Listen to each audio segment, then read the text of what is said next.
সবাইকে শুভ সকাল বন্ধুরা। দেখো এটা হচ্ছে আমার গাছের ফুল। তো গাছের ফুল সকালে আজকে 3:45টায় উঠে তুললাম।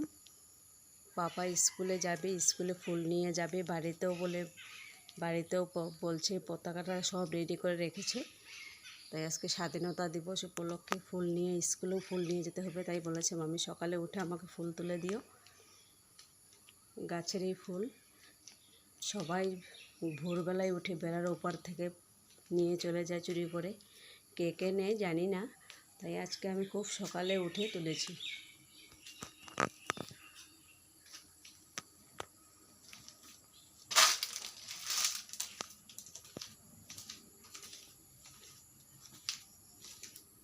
ওই যে দেখো, আজকে আরও অনেক ফুল আছে গাছে, এগুলো ঠাকুরকে দেওয়ার জন্য।